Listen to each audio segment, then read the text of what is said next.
If you're not already subscribed to this YouTube channel, go ahead and hit the subscribe button now, along with the bell icon, so you can be notified whenever a new video is posted. And if you're already subscribed, check and make sure that YouTube hasn't unsubscribed you. And of course, be sure to give the video a like as well as share it on your social media. The white supremacists hate that. And now, the Sunday address. You know, it feels like just last week we were talking about Kobe Bryant and the white media smears against him. That's because it was just last week that we were talking about Kobe Bryant and the white media smears against him. Well, just to show you that nothing happens in a vacuum under white supremacy. First, it was Leaving Neverland. Then it was We Need to Talk About Cosby. And now we got CNN doing a so-called Docuseries, which is nothing more than a long-form hit piece against Kobe Bryant, pathetically trying to masquerade that this is actually hard-hitting news, don't you know? And as you would expect, the only thing the white media reporting on this talks about is the false rape accusation against him from 20 years ago. This for a man who's been dead and buried in the ground for at least 4 years. And the white media is getting on code. They want to make sure that when they get the inevitable pushback on this, well, they're trying to come out strong and telling you, dictating to you exactly what you're supposed to think about this scurrilous hit job. So you got white media toilets praising it already with headlines like Kobe Bryant docuseries on CNN pulls no punches. Really? Is that what a docuseries about a beloved athlete is supposed to be? It's supposed to be pulling no punches? That's what I expect if you were talking about a career criminal. If you were talking about somebody like Roman Palansky, perhaps. But instead pulls no punches. Yeah, they're telling you this is what it's supposed to be. If you're talking about a black athlete, you're supposed to just go in on them. That's the point. This is the white media getting on code with each other, saying, yeah, we know you guys are going to be coming at us. We're going to get backlash for this because we know that we're in the wrong. But we're telling you right off the bat that we're going after this black man, just like we went after all these others, because this is our job. Pulls no punches. And it also doesn't tell us anything we didn't already know. In fact, the white media admits this. Apparently, their justification for renewing the character assassination of Mr. Bryant is that they got their hands on an interview that his accuser took part in back in 2003. That's it. No alleged bombshell confession by Mr. Bryant. Nothing that says he knowingly did anything wrong other than laying down with dogs and waking up with fleas. Instead, it's, well, here's an interview that she did where she gives the exact same empty statements and accusations which she had already made anonymously, by the way. This accuser herself refused to testify against Mr. Bryant. Do I need to remind you of that? That's how the trial against him ended, because the woman who had accused Kobe Bryant of violating her, she would not go under oath. She would not take to the stand. The Constitution says you have the right to confront your accusers. And that being the case, if this woman was in the right, then she should have been only too glad to point the finger at Kobe Bryant and say, you did this, that, and a third. Remember, that's what happened with the rapist Brock Turner and the other rapist Drew Clinton. Their accusers actually accused them publicly, went on the record with it. But in the case of Kobe Bryant, as soon as he heard that, well, the prosecution can't really make the case without you actually going into court, on second thought, I'd like to withdraw. And that's what actually happened. If the actual prosecutors had a case against Kobe Bryant, then don't you think they would have had the damning evidence presented in court, regardless if the accuser was there or not? But they didn't. And of course, if she got on the stand, she would have to explain how was it that she had the genetic material, if you will, of other men in her undies. I mean, this is just nasty as hell, but that's the kind of question she would have had to answer. And she didn't want to answer any of that because she would have had to talk about how she lives her life. Kobe Bryant gets his personal life and everything about him dragged through the mud. He gets the full anal exam, and apparently that's all fair game. But apparently with the accuser, well, this should be kept as a state secret, don't you know? Well, she was the one who decided that it needed to be public in the first place. She was the one who decided to make the accusations, and then when she was asked, well, you need to go ahead and go on the record with this publicly in a court of law where you can be charged with perjury if anything that you testified to is false. All of a sudden, okay, guys, on second thought, I'm just not going to do it. So that being the case, of course she wasn't going to testify. There wasn't a case. And we all saw what this was really about because she then immediately ran over to civil court, where it becomes a matter of, okay, Kobe, you already know you're going to have to pay your high-priced attorneys or king's ransom, so would you rather pay me or would you rather pay them? And it would be much less expensive to just go ahead and pay some shut-up money and get the hell out of my face money. This latest recitation of the false accusations against Mr. Bryant doesn't change our understanding of this event or add anything of value at all. So why even include it? Why make this the entire point of having a docuseries about Kobe Bryant? It's because the steady drumbeat against black people in general and black men in specific must continue. And as we see, 2 of the 3 individuals in recent years who the white media's gone after out of Cosby, Michael Jackson, and Kobe Bryant, 2 of them are dead. And the other one, he's so elderly at this point, Bill Cosby's not looking to get into any sort of protracted legal wars with anybody. The man's blind, and at this point his health is shaky to say the least. But the white media does this deliberately. They pick and choose their targets, and they do it in a way as to limit their legal exposure. It's all but impossible to bring a defamation lawsuit if the person being defamed is dead. That's because the dead cannot be said to suffer any sort of damages. Now, perhaps the widow of Kobe Bryant, she might be able to bring some sort of legal action. I don't know on what grounds, but wherever there's a lawyer, there's a way to at least bring some sort of suit. Never mind the fact that Kobe Bryant's daughter, one of his daughters, was on that helicopter when he died. She died right along with him. And it's a matter of, let's go ahead and give the LAPD a clean bill of health about the putrid photos they took that they were sharing amongst themselves, those degenerate bastards. But we see that basically the police are the enforcement arm of white supremacy and the white media is the propaganda arm. One hand shakes the other. But the white media knows to pick and choose their targets. They didn't try this mess with Michael Jordan, by the way. When they made that so-called series about him, The Last Dance, stupid name, by the way, they didn't dare try to find out what kind of gossip they could sling about Michael Jordan. Hey, what about his divorce? Weren't there some loose rumors about him and gambling back in the 90s or something? They didn't dare try that with Michael Jordan because of how much money the man's got. See, they don't do this with these living athletes, especially not the big ones, because they know that the Michael Jordans and such, these guys have the money to sue them. You better believe the white media knows that. And that's the reason before they go calling themselves reporting any rumors or gossip or any sort of hit pieces about these athletes, they have to run everything by their lawyers first. Let's make sure that we got all of our I's dotted and our T's crossed.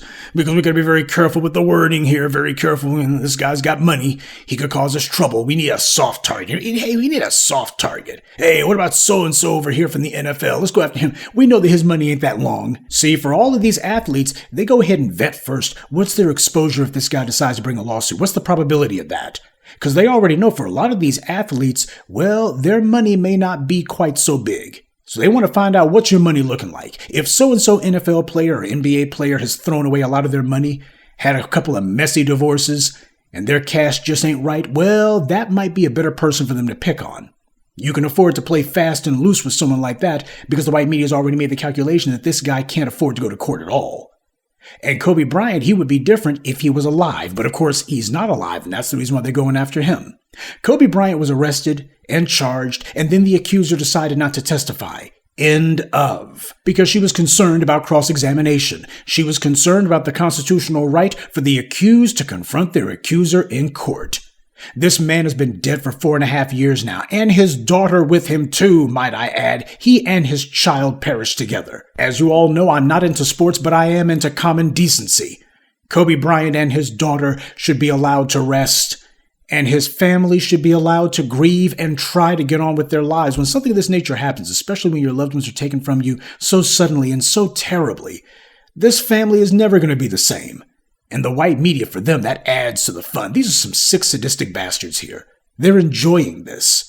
Because it's a matter of, well, Kobe Bryant may not be here to have his reputation smeared and thrown through the mud, but his family's here, and we know that they don't like this. So as long as some black people are uncomfortable about it, as long as some black people are suffering because of our reporting, well, that makes it all worth it anyway. Now, if CNN really wants to do a docuseries about somebody, why don't they do one about one of their own, Jeffrey Jerkum Tubin? Or how about Chris Cuomo? They can go ahead and do some docuseries about those guys. Go ahead and dig under their fingernails. Chris Cuomo comes from a prominent political family, a prominent political dynasty. Shouldn't there be some docuseries about him? Except nobody in the white media wants to do that because, as we've seen with the whole Me Too scandal thing, you had a disproportionate number of these perverts who come out of these white media companies.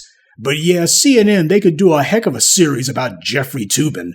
Start off with, this is the guy who coined the phrase, the race card about O.J. Simpson, only to later on be caught red-handed. No pun intended. But why the sudden interest in Kobe Bryant now?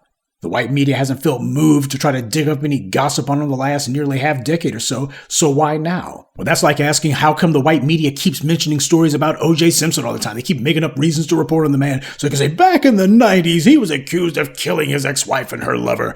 Why do they keep bringing O.J.'s name up all the time? The man was acquitted dang near 30 years ago, and he's already dead. So what in the hell are we still hearing about O.J. Simpson for, and why are they still trying to rehash the he killed her even if he couldn't prove it, even though there was no evidence? We say he did it, and we're the white media. We conjure magic. We are the myth makers. We create reality out of whole cloth. If we say that's what happened, then it is, whether it happened or not. And you gotta believe it because we have the power of the truth, or at least we have the power to carpet bomb you with whatever we want you to hear and see. We keep getting these constant smear pieces against black men all the time because when it's your job to indoctrinate the public, you don't sit around waiting for a justifiable reason to do it. Instead, you do it because the public has to be continually told the false narrative.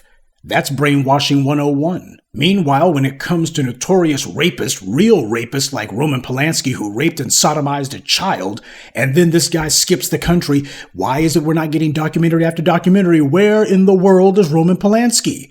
We need to have an international manhunt for this man. Well, you won't have to look very hard or look very far. Hell, all they got to do is ask Harrison Ford where he's at, because Harrison Ford didn't have any trouble finding him. And yet you have these authorities here in the United States claiming, there's not really much we can do. And the international authorities, well, there's not a whole lot we can do. Yeah, because he isn't black.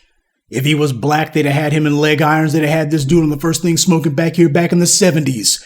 As soon as they put his name out there, it would have been like, oh, no, nigger, you get back on that plane. You're going back. And we might shoot you, nigger. You go back to the U.S. You'll be dying over here.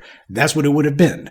The big white media outlets didn't want to make a big deal about him. Gee, I wonder why. It took independent filmmakers who had to make that Roman Palansky documentary that blew the lid off of the cover-up, is what it is, a cover-up by the authorities, who refused to go after him. They were the ones who had to put the authorities on the hot seat.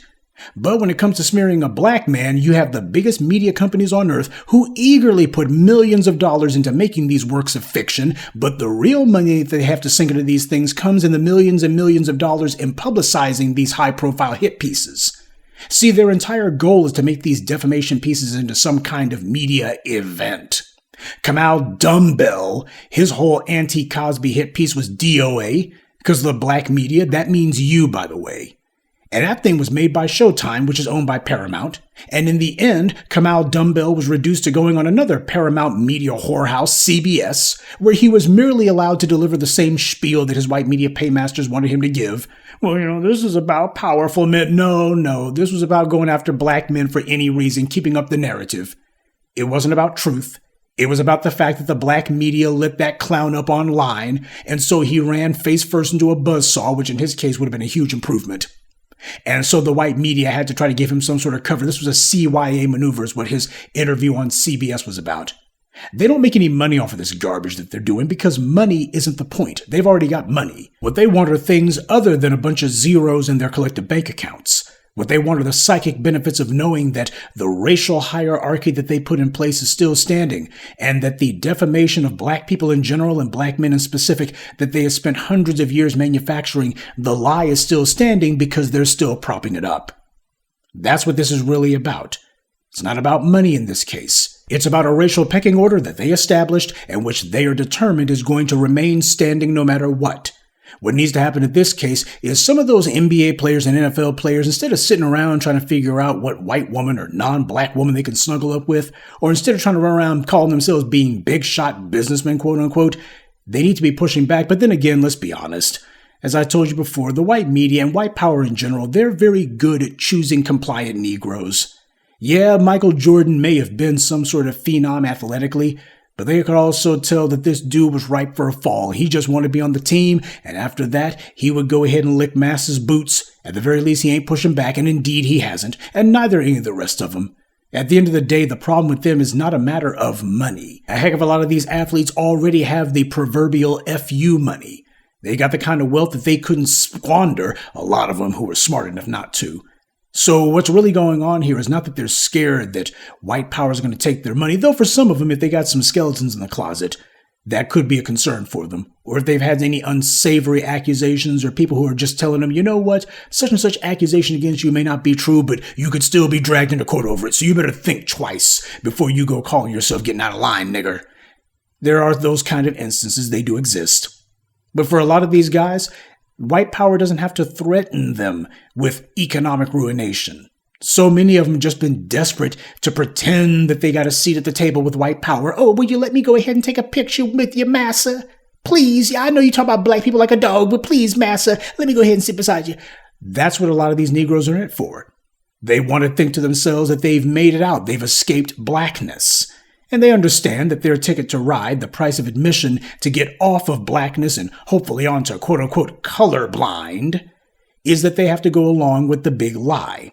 And whenever they see the white media attacking and trashing black people, well, you ain't got to endorse it, but you better not push back against the narrative. You certainly better not use any of your money to try to put out some sort of truthful message. Let the white media's lies stand unabated. Go ahead and let them stand uncontested. Don't give any pushback. And for a lot of them, that's fine. Just go ahead and let them have their little old mansion if they can afford it. Let them go ahead and have their little sports cars, their yacht, and their white woman, and they won't say anything. That's the reason why I'm not big on sports. That's the reason why I don't like it, and I ain't crazy about the folks in it. You had that whole fiasco with Kyrie Irving, where you had that clown Josiah who thought that he was going to be basically making this black man bow and scrape and get on your knees, nigger. And when that didn't happen, you had the NBA who actually gave something resembling pushback. Nobody was more surprised at that than me, but then again, this is one of those flash-in-the-pan things. If they really want to show that they've got some muscle behind the message, it's time for them to decide, you know what, you're not going to be smearing any of our members past or present, and you're not going to be calling yourselves dragging Kobe Bryant for the umpteenth time. We ain't having it. That's what needs to happen, and what are the odds that these guys will actually do it, to actually stick up for each other against the white media? What are the chances they'll do that? Pretty long. And that being the case, these guys, they're all looking to get themselves on the cover of some white media magazine. They're playing the game of white media fame. That's the game that they're playing. But it's not a game. It has serious consequences, but none of these $40 million slaves are smart enough to figure that one out. They're very dysfunctional when it comes to pushing back, and they're not consistent. And the white media knows that. This is what happens when you got a bunch of individuals who have been groomed. You can take that word to mean whatever you want, since they were children by these white coaches and white advisors and white counselors and white scouts and white managers and these white agents. They've been told since the time that they were children, hey, you can have a big career in sports, but here's the rules of the game, Junior. They get to them early with that mess. Well, I've been telling you for the longest time, the white media is not in the business of entertainment. They're in the business of mind control. And they got their hooks into these black athletes a long time ago. And they got their hooks into the public mind long before that. They control the masses through the use of false made-up narratives, which they repeat constantly until the people believe it. And the folks don't even know why. They don't have any rational basis for it. You ask them about it, they just fall completely apart. They don't even know why they buy this stuff, just because that's what the white media keeps telling them. Of course, none of your big-mouth white media sports anchors will condemn any of this. Nor will they connect the dots. But then again, why would they? As we learned with the accusations against Joy Taylor, these people are way too chummy with these white media bosses. They're too friendly with them. With that Taylor woman, you may have had a more prurient version of that kind of thing, but all of these guys are doing the exact same thing, even the male ones. They're all sitting here basically dropping trow for massa. And we just got to put it like that, because that's what it is. These people, I mean, they'll gladly do whatever it is their white media paymasters tell them to do, because this is the most money that they're going to be making, and they'll do anything to get it, just like these pro athletes. So it doesn't matter if it's on the field or in front of the cameras. They know what their job is, and their job is to obey. As far as they're concerned, well, it's a shame what they're doing to Kobe, but you know, Kobe, he shouldn't have been there with him. They'll always have a bunch of excuses for it, not realizing this is not about Kobe Bryant specifically. Because if Kobe Bryant was white, but then again, Kobe Bryant wasn't white. And that's the point, but it's also the problem with a lot of these Negroes who should be speaking out about this, because a lot of them, as far as they're concerned, they've escaped blackness. And what happened to Kobe Bryant's a shame, but I got to look out for myself. You know, yeah, they played that game until masses had enough of him and said, okay, we're tired of looking at you now, so it's time for you to go. And when these clowns get themselves booted out the door, if they call themselves putting up any sort of a fuss or pushback, well, then they'll be the ones to get the treatment. And they know that too. For the white media bootlick, whether they were a pro athlete or not, whether they tried and failed, like Stephen Smith did, the game is always the same with these fools, and they never seem to learn that it's a game they will never win. Good evening, and be one. I'd like to take a moment to mention some of our contributors: Quells, David Harris, Leonard Cottingham, Eric Boykin, and Janitha Blue. Salute to them and thank you to everyone for listening, liking, and sharing this message. Black empowerment only exists because of you.